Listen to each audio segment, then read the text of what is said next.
Olá, pessoal. Bom dia, boa tarde, boa noite. Passando aqui em primeiro lugar para agradecer a todos vocês que estão inscritos, a todo mundo que está curtindo, a todo mundo que está compartilhando.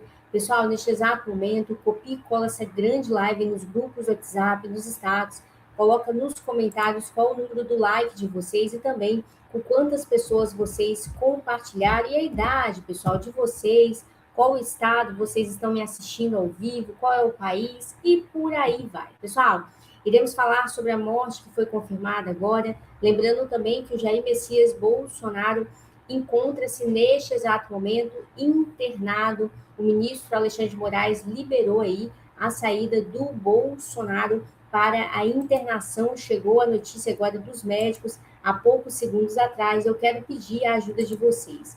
Copie e cola essa grande live nos grupos do WhatsApp, nos status. Coloca nos comentários qual o número do joinha de vocês, que é o like. Pessoal, lembrando também que a inscrição de vocês é de graça, então se inscreva neste canal. Muitos de vocês estão aqui ao vivo comigo, mas ainda não está inscrito. Antes disso, eu quero desejar, aí um dia do trabalhador para todos os trabalhadores do nosso Brasil, que são brasileiros, estão fora do Brasil, que assistem o nosso canal. Quero desejar que Deus abençoe a nós, trabalhadores, e que principalmente possamos ter governantes na frente aí do Senado, compor a República, pessoas capacitadas que liberte o nosso país, principalmente para a prosperidade e a paz. Pessoal, Bolsonaro é internado para fazer a cirurgia agora, poucos segundos atrás, ele já encontra-se internado. E Estadão diz que a rejeição de Messias foi uma espécie de impeachment que colocou o STF em alerta. Pessoal, o que acontece? O Zema está trazendo um detalhe sobre o fechamento do Supremo Tribunal Federal, principalmente tirar todos os ministros que estão no Supremo Tribunal Federal e colocar aí ministros mais jovens, ministros sem uma idealização partidária, sem um viés aí de campo político, um juiz, entre aspas, que é neutro. Eu, particularmente, acredito que ninguém é neutro, a gente sempre tem puxa sempre aí algum partido, mas o Zema trouxe essa ideia do fechamento do Supremo Tribunal Federal. E depois da rejeição do Messias, a confusão ficou armada, porque muitas pessoas traíram o governo do PT, e aí o Luiz Inácio Lula da Silva achou que o Messias ia compor o Supremo Tribunal Federal, e não foi isso que aconteceu. Pessoal, previsões agora das eleições este ano no nosso Brasil, algumas situações também mudaram.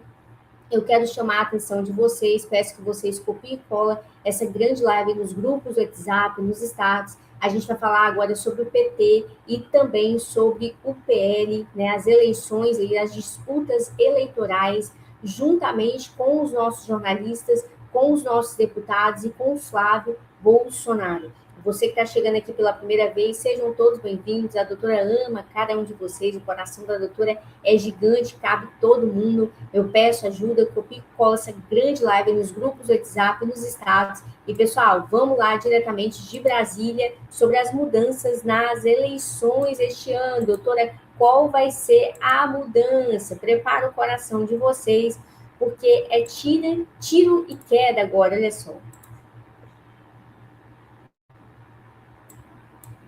Previsões para animar o seu dia. Número 1, a eleição será vencida pela oposição, que vai derrotar o candidato do PT, seja ele quem for. Número 2, logo depois das eleições, assistiremos ao colapso das contas públicas, o que vai exigir da classe política reformas liberais radicais. Número 3, nos próximos 4 anos, a influência petista no STF será neutralizada, e a maioria do tribunal vai ser conservadora. Então já pode começar a planejar a comemoração, porque a derrota do PT, a solução da crise fiscal e uma justiça conservadora são o passaporte do Brasil para o primeiro mundo. Mas antes de mais nada, precisamos registrar que nessa semana a casa caiu para a esquerda e seus aliados interesseiros.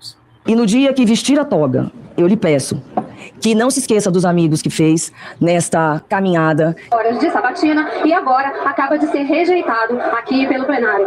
A rejeição histórica do Senado ao indicado de Lula para o STF é o ponto de inflexão que marca o começo do fim do lulopetismo como força dominante da política nacional. O sintoma mais recente e evidente da decadência petista é a ruptura com o centro político no Congresso. Conhecidos por aderirem ao poder, seja qual for o governo, os caciques do Centrão estão tratando Lula como um ex-presidente em exercício, impondo derrotas vexatórias ao PT e sinalizando sua aposta numa troca de comando do país.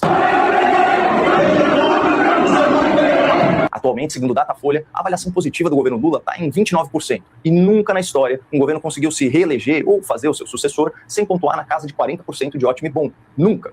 Trocando em miúdos, se apenas 3 em cada 10 pessoas gostam do governo, ele não se reelege. Há vários motivos para essa impopularidade do Lula, mas os principais são os escândalos de corrupção, o crescimento do crime organizado e a perda do poder de compra das famílias. E olha como esse Lula envelhecido se enrola ao falar sobre esses temas sensíveis. Ninguém ficará livre. Se tiver filho meu metido nisso, ele será investigado. Os usuários são responsáveis pelos traficantes, que são, vítimas dos usuários também. Uma das coisas mais importantes para que a gente possa controlar o preço é o próprio povo. Você sabe disso. Se você vai no supermercado aí em Salvador e você desconfia que tal produto está caro, você não compra. Depois de machucar o bolso do eleitor, fica muito mais difícil pedir voto prometendo picanha. Por tudo isso, daqui a alguns meses, sai o PT e entra o novo governo. Mas o que ele vai encontrar? Nada. Porque o dinheiro acabou, é o que se chama de apagão fiscal. E como disse a própria ministra do Lula... Chegou o momento em que 27, seja quem for o próximo presidente da República, não governa com esse arcabouço fiscal, com essas regras fiscais, sem gerar inflação, dívida pública e detonar a economia. Ou seja, precisamos de novas regras, mais eficientes e mais justas. E as elites do funcionalismo e da classe política, por força de necessidade, vão ter que abrir mão de muitos privilégios se quiserem sobreviver. E é aqui que entram as reformas: administrativa, fiscal, previdenciária, tributária e do Pacto Federativo. Como dizia Milton Friedman, Nobel de Economia, somente uma crise produz uma mudança real. Nesses momentos, o politicamente impossível se torna politicamente inevitável. Aliás, falando em coisas antes impossíveis, e à luz das revelações sobre o escândalo do Banco Master, é inevitável que a próxima legislatura aprecie pedidos de impeachment em desfavor dos 2 ministros mais envolvidos com Daniel Vorcaro e sua rede corrupta. E é aqui que tudo se conecta. A oposição vence as eleições para a presidência da República e renova boa parte do Senado. Esse novo governo influencia a escolha do presidente do Congresso, que vai pautar o impeachment de pelo menos 2 magistrados do Supremo. E se o Lula não conseguir emplacar um outro nome para o STF até o final desse ano, também essa indicação caberá ao seu sucessor. Já fez as contas? O próximo presidente poderá ter uma indicação herdada do Lula, 2 indicações por impeachment de ministros e 3 indicações por aposentadoria compulsória. Sim, no melhor dos cenários, o futuro presidente indicará 6 ministros ao STF, que por si só já seria suficiente para garantir uma maioria do colegiado por décadas. Claro que a política é imprevisível e o futuro a Deus pertence, mas parece que estamos diante da nossa última chance para conduzir o país finalmente para o século XXI, livrando o governo do atraso petista e salvando os tribunais do autoritarismo de Toga. Nessa semana, nós testemunhamos um marco histórico desse processo. Que bom. Pessoal, eu quero trazer atenção para todos vocês. Copie e cola essa grande live aí nos grupos do WhatsApp, nos status, e iremos agora diretamente do hospital onde está o presidente Jair Messias Bolsonaro. Você que tem fé, você que acredita em Deus neste exato momento, a foto foi divulgada aqui do Jair Messias Bolsonaro neste exato momento. Aqui há poucos segundos atrás, o hospital mandou as imagens, que possamos orar pelo presidente Jair Messias Bolsonaro, porque o estado de saúde dele é delicado, foi encaminhado agora para a cirurgia, e que Deus possa dar uma ótima cirurgia para ele, que a presença do Espírito Santo, que a paz possa reinar aonde ele estiver agora no hospital, neste exato momento. Pessoal, Bukele bate índice recorde de aprovação e chega a 94%, mais alto do mundo aí, bate índice recorde de aprovação e chega a 94%, o mais alto aí do mundo. O presidente aí, Bukele, grande aliado. Pessoal, ao que tudo indica, o YouTube baniu o Monark da plataforma para sempre, excluindo a possibilidade de ele criar outros canais. Ele teve outro canal deletado poucos dias após a criação, com a plataforma alegando que ele violou as regras aí da comunidade. Que Deus possa ter misericórdia aí do monarca. Pessoal, a todo mundo que está aqui chegando, sejam todos bem-vindos, vai dando like, vai compartilhando. Eu vou colocar agora o Zema ao vivo, dizendo que o Lula vai desistir aí da campanha. Doutora, como assim? Vamos diretamente de Brasília com esse como é que fala? Essa fofoca, vamos dizer, diretamente de Brasília. Vou trazer aqui para você essa transmissão do Zema. Olha só. Deixa eu voltar aqui, pessoal. Vejo que ele sai enfraquecido, desgastado, e muito provavelmente ele tem mais um motivo para não pensar na reeleição dele. Porque ele já não vinha bem. Com essa sinalização de ontem, ele fica muito enfraquecido. E hoje ainda teve a questão do veto à dosimetria. Isso tudo está significando essa falta de apoio parlamentar dele, que ele não está com a bola que ele imaginava, tá? Que o PT também imaginava. O Congresso, como eu disse, ele tem representantes que estão próximos das pessoas, né? Eu acompanho vários deputados federais de Minas Gerais, eles estão vendo. Quem que você vai votar? Já vi muitos populares perguntando para deputado federal, você não vai fazer nada com relação àquela pouca vergonha do Supremo Tribunal? Já vi, estava andando com deputado, com senador na rua, eu não vou votar em você não. Então eles estão vendo, né? Eles estão percebendo. E que bom que a população está indignada. Eu falo que em 2018 foi a eleição da antipolítica, e esse ano vai ser a eleição da indignação. Vejo que ele sai enfraquecido, desgastado e muito... Pessoal, o Zema aí, ele está trazendo muitas idealizações também a respeito do Supremo Tribunal Federal, muitas críticas, inclusive, né, o Gilmar Mendes descreveu, se ele criticasse novamente ele e os outros ministros, ia fazer aí a prisão preventiva do Zema. Pessoal, o Lula está completamente desesperado com as investigações da Polícia Federal contra o seu filho. Ele tentou fazer movimentos para blindar o filho, mas não obteve até o momento nenhum sucesso. E o ministro André Mendonça está cuidando aí do caso. Pessoal, meu Deus. Hugo Mota demite assessor de Janones, que invadiu o programa ao vivo para xingar, para os xingamentos aí. O Hugo Mota decidiu aí demitir o assessor. Esse Janones aí é péssimo, né, pessoal? Olha só. Aí ele é assessor de Janones. Eu quero que o senhor faça o procedimento para ele ser colocado para fora aqui da Câmara de Deputados, comandante. O comparsa dele trabalha com o Hollenberg. Aqui, ô, deputado. Esse cidadão trabalha com Janones, velho. Isso é procedimento com o Gilberto aqui. Ó o André Mendonça aqui, pessoal. Ó o ministro aqui. É o momento de... Ah, não, é o Lindenberg, né? Eu acho que era o ministro. É o Lindenberg. Ó, policial, ó o caixa dele aqui, policial. Achou? Obrigado. Não, tem que tirar foto do ponto. Já tirou. Vamos gravar? O que houve lá, Lindenberg? Como é que foi? Eu estava na entrevista com o Lindenberg, ele chegou atrapalhando a entrevista, gritando no meu ouvido, falando anistia é aquele palavrão, desrespeitando, e quando a gente foi falar com ele para ele pedir respeito dentro do Congresso Nacional, ele veio com o certo de Janones, mas nós já sabemos que ele trabalha para o deputado Janones. O líder teve agressão, ele Interrompeu a entrevista, está gravado. Aí ele... pessoal, é muita confusão aí, é muita confusão. Pessoal, o Selmo chegando agora, o Francisco, a todo mundo que está aqui presente, eu peço que vocês compartilhem com o máximo de pessoas que são fiéis ao nosso canal, pessoas que são da direita aí, que acreditam em Deus, pátria, família e liberdade.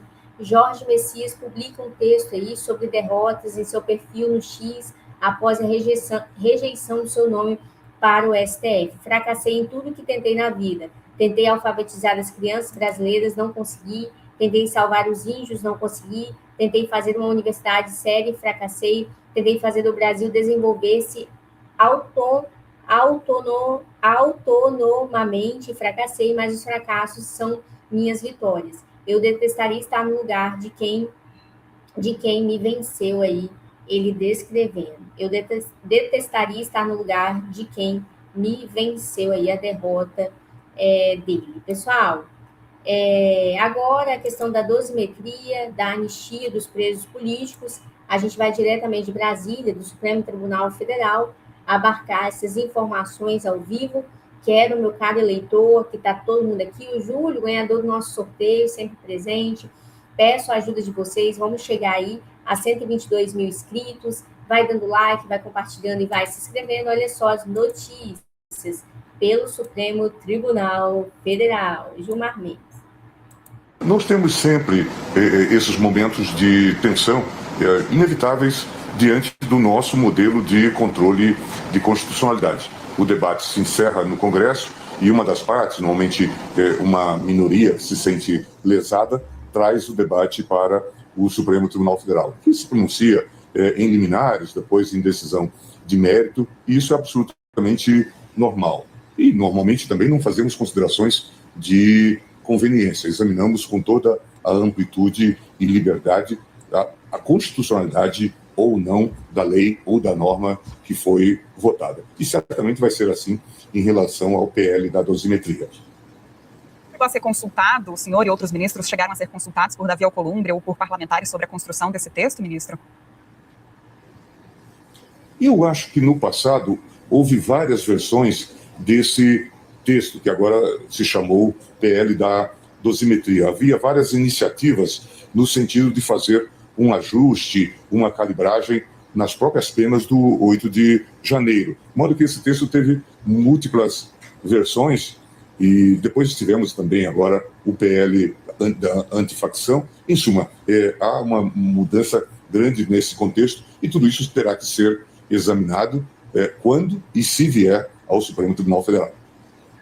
Nós temos... Pessoal, tem que colocar PL mesmo, né, para a gente marcar o território, né, tem que colocar PL aí, que é o partido. E aí, PL, né, da dosimetria, PL antifacção, tem que colocar o nosso partido mesmo. Pessoal, Carla Zambelli terá recurso para impedir sua extradição julgada no dia 22 deste mês pela Justiça da Itália. A Polícia Federal já informou que ela vai voltar para o Brasil e será enviada para o presídio da Colmeia, em Brasília.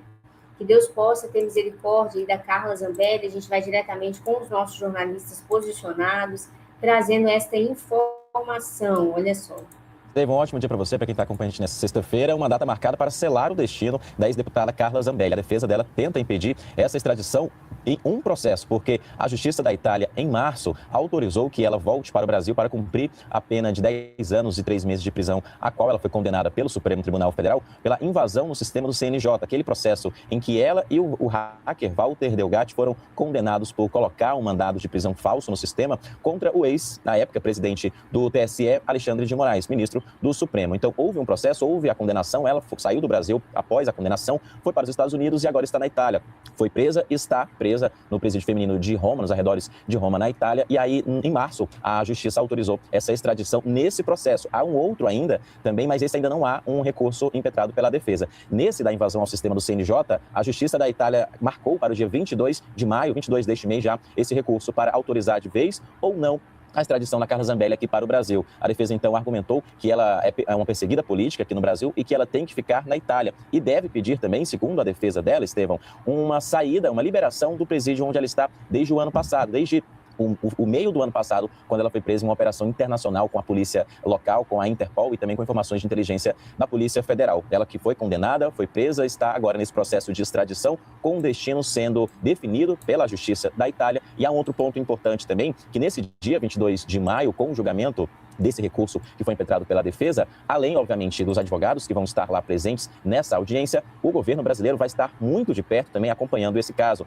com a Embaixada do Brasil na Itália e também a AGU, a Advocacia Geral da União, fazendo parte desse processo, já que esse pedido de extradição é um pedido do governo brasileiro para a Itália. Foi um longo processo, inclusive é um longo processo, um processo de extradição, é uma questão jurídica internacional que passa e depende não só da Justiça, mas também do Executivo. E houve já essa autorização da Carla Zambelli, mas falta ainda, além da Justiça, uma decisão final do governo italiano, que aí entramos na parte do Executivo e é um outro processo, um outro episódio também dessa novela Carla Zambelli. Mas, para finalizar já também, se houver essa extradição da Carla Zambelli, a Polícia Federal já definiu, inclusive, como é que vai ser a extradição dela. Vai recebê-la aqui no Brasil, em avião da Polícia Federal, e vai encaminhar a Carla Zambelli para um presídio feminino aqui do Distrito Federal, conhecido como Colmeia, pela determinação, inclusive, já do ministro Alexandre de Moraes, que tem uma decisão de para onde ela deve ir, caso ela venha extraditada aqui para o Brasil. Estevão. Pessoal, que Deus possa ter misericórdia aí da Carla Zambelli, né? Situação bem delicada da deputada Carla Zambelli. Pessoal, vocês que estão chegando aqui pela primeira vez, conectado de segunda a segunda, eu peço a atenção de vocês, peço que vocês copiem e colem essa grande live nos grupos do WhatsApp, nos status. Pessoal, Lula tinha a projeção de 45 a 48 votos para aprovar Messias, e está completamente revoltado com a traição de todos os senadores. Então, eu volto e chamo a atenção de vocês. Vamos eleger aí, vamos colocar os nossos senadores, os nossos deputados aí do partido do PL. Esse ano é ano de eleição, chama a atenção de vocês. Pessoal, a respeito do atentado aí e da pessoa que queria tirar a vida do presidente Trump, já foi preso e os Estados Unidos estão fazendo toda a investigação para saber quem mandou aquele atirador